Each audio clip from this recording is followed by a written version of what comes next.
You're listening to Skeptoid. I'm Brian Dunning from Skeptoid.com. Illuminating the Illuminati. It is a devious path indeed, that which connects 18th century Bavaria to the 20th century United States.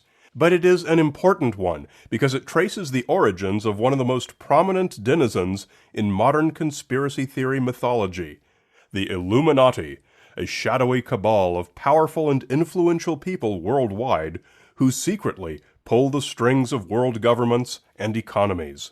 From its surprisingly humble beginnings to its even more surprising modern rebirth, today's topic is the Illuminati. You may be surprised that after more than 650 Skeptoid episodes about urban legends and conspiracy theories of all types, I've still never gotten around to talking about the Illuminati. It's not because the idea never occurred to me. It's because the Illuminati is so vague. The name has been used by many organizations over the centuries, including not only secret societies, but also civic organizations and even mail-order clubs. And many of today's conspiracy theorists will use the term to refer to whatever group they believe to be the one secretly controlling all the world's governments from behind the scenes. In popular usage, the term has come to refer to this shadowy cabal of manipulators, whoever they might be. Then I got an email from a Skeptoid member, a major donor at the Illuminatus level, coincidentally, who advised me that a search of his family's history revealed that he may be the descendant of Adam Weishaupt, the founder of history's most famous group called the Illuminati. Apparently, being an Illuminatus runs in the family bloodline. We say the most famous group because the name has been used and reused many, many times. In Latin, the word means the illuminated ones, so historically it's been an obvious name for people who thought rather highly of themselves. But by far the most significant usage was by a group of Bavarians in the 1700s, as they are the ones claimed to be the original forebears of today's enlightened manipulators. The original Illuminatus was Adam Weishaupt, a radical young law professor at the University of Ingolstadt in Bavaria in the 1770s. Now, the rest of the faculty was all Jesuits, an order of staunchly conservative Catholic priests. In 1773, the Pope dissolved the Jesuit order.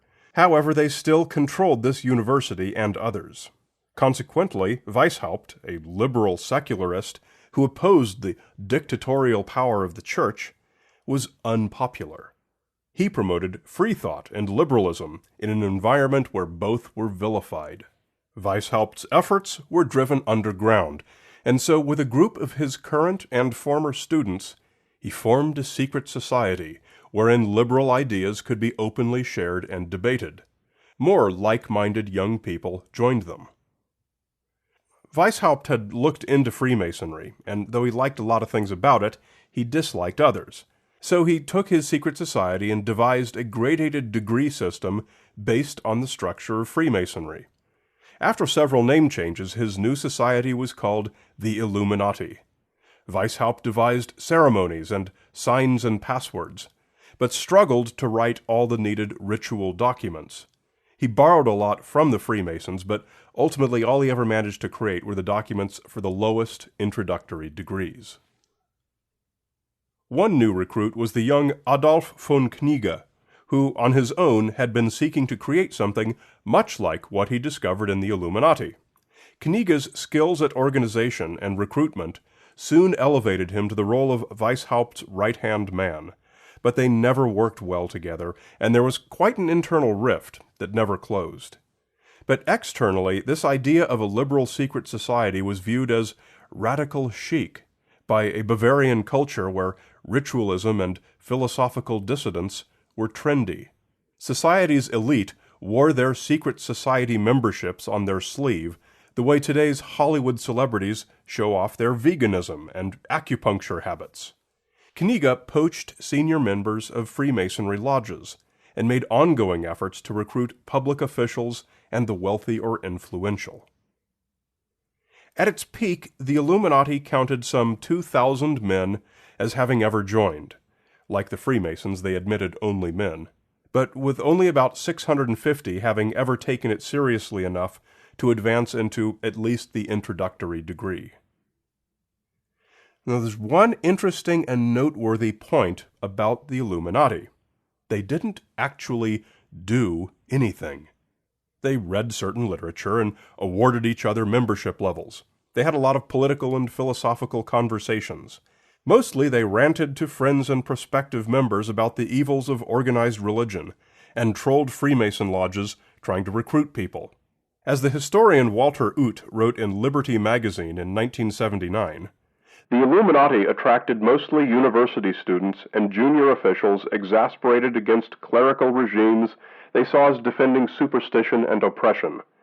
Most drifted off shortly, finding little that was original or compelling in the windy and inchoate ruminations of their chiefs." I found no references to the Illuminati ever influencing politicians, bribing officials, or taking any physical actions at all. It was really just Weishaupt and Knigge discussing and sharing their philosophies. Indeed, even Weishaupt's own written description of the purpose of the Illuminati was almost uselessly vague and devoid of pragmatism. "A society by which the finest and most secure means achieves the goal to ensure the victory of virtue and wisdom over folly in the world, to achieve the most important discoveries in all areas of science, to mold its members into noble and great persons, and to ensure certain rewards even in this world for their perfection, to protect them from persecution, ill fate, and oppression, and tie the hands of any kind of despotism." Given this vagueness of purpose, the Illuminati's lack of societal impact was virtually foreordained. The order attracted hundreds of men with its stated criticisms of cultural conventions, but neither prompted them to any action, nor provided any mechanism for doing so. The Illuminati were surprisingly short-lived. As most members were not very engaged, many were inclined to talk about it, thus violating the Edict of Secrecy. Secularism was unpopular in Bavaria at that time, so the existence of a secular secret society raised a bit of public ire. Negative newspaper articles were published about the Illuminati, and as they were only one of many secret societies of various types that were popular, the conservative government took action. Karl Theodor, the Prince-Elector and Duke of Bavaria, banned all secret societies with a series of edicts from 1784 through 1790. Knigge left the order in frustration with Weishaupt. Weishaupt fled Bavaria to exile, and the government seized all the Illuminati's documents and published them, thus destroying their secrecy. The Society of the Illuminati was no more. And it's at this point that the true history of the Illuminati ended, and the pseudo-history began. Some conspiracy theorists claim that the Illuminati continued in secret, and even today still control world affairs. This began almost immediately, most notably at the outbreak of the French Revolution in 1789. 2 books were published that year accusing the Illuminati of being behind the revolution. The highly influential Memoirs Illustrating the History of Jacobinism by Auguste Barriel, a conservative French Jesuit who had a major axe to grind against Freemasons and the Illuminati, and Proofs of a Conspiracy Against All the Religions and Governments of Europe Carried On in the Secret Meetings of Freemasons, Illuminati, and Reading Societies, by the outspoken Scottish conspiracy theorist John Robison. However, today's national security analyst John Pike writes that these connections were tenuous at best. The supposed points of connection between the Order of the Illuminati and the French Revolution were partly tangible, though decidedly elusive, but much more largely of the nature of theories framed to meet the necessities of a case which, in the judgment of dilettante historians, positively required the hypothesis of a diabolical conspiracy against thrones and altars. Nevertheless, once made, conspiracy claims tend to stick, and from that moment on, the alternative literature has been liberally splattered with charges that the Illuminati have been behind just about every major world event. This had been confined mainly to the fringes of European literature until the counterculture movement of the 1960s added an unexpected twist to our story.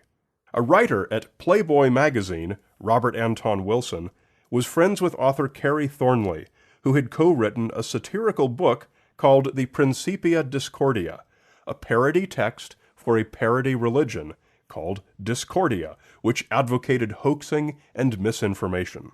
Wilson and Thornley began writing fake letters from Playboy readers talking about the Illuminati and how they were behind this or that. Wilson himself would write the editor's reply, answering questions about the Illuminati and fanning the fires of suspicion that they were behind prominent assassinations and banking cartels, and confirming that the Aga Khan was their current leader. These letters were so successful that Wilson took it a step further, co-writing a fanciful adventure novel called The Illuminatus Trilogy, in which the Illuminati were real and were behind just about everything. The book became a cult classic and was even turned into a stage play. It was the germinating seed from which the vast majority of modern mentions of the Illuminati in conspiracy theory culture have grown. And that brings us up to date. Today's conspiracy theory videos on YouTube reflect an earnest belief whose believers are unaware that it was stoked by fake letters in Playboy. Somewhere, Robert Anton Wilson is still laughing. But all of this still fails to disprove the premise that the Illuminati did survive and do today control world events. And it's true, we can't prove that they don't. But we have some pretty good tips. For one thing, the Illuminati were almost all really young. Those who took any active role were mostly in their 20s. They weren't exactly the titans of Bavarian political influence.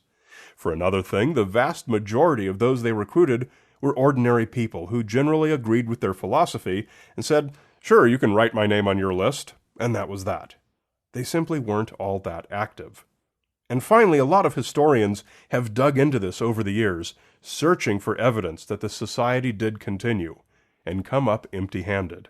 There's no evidence that the Illuminati continued to exist after they were dissolved. If they had, we can reasonably expect evidence of that to have surfaced. Most obviously, we'd have their degrees. After Theodore's government published the existing incomplete degrees, the Illuminati would have written new ones, or at least completed them, as the society hadn't existed long enough for anyone to attain the highest levels. Neither Weishaupt nor Kniga ever got around to writing them. If the documents had been written, then they'd be the only secret society in history to successfully keep its documents secret. When we look at Freemasonry, Scientology, Rosicrucianism, and any other groups with supposedly secret or private documents, we find those documents are all over the World Wide Web. They're leaked by former members, they're stolen by hackers, they're photocopied by the curious. But no genuine Illuminati degrees have ever been found, despite more than 2 centuries of searching by highly motivated historians, authors, and fanatical conspiracy theorists. The best explanation for this is that they don't exist. And that's the realm where we can most reliably leave the idea of the Illuminati conspiracy to control the world. A shadowy cabal indeed. A shadow not erased by illumination. A big thanks to Skeptoid Premium members Brent Medling, Signor Grinch, Rutger, and Steve High, one of whom, I won't tell you which, is also an Illuminatus-level member of Skeptoid, the highest level attainable, and revocable only by ceremonial order of the Holy Imperator. Other levels you can get today for as little as $5 a month are Minion, Chill, Disinformation Agent, and Conspirator. Otherwise, you're just one of the sheeple. To join this most holy of societies, come to Skeptoid.com and click Go Premium. You're listening to Skeptoid, a listener-supported program. I'm Brian Dunning from Skeptoid.com.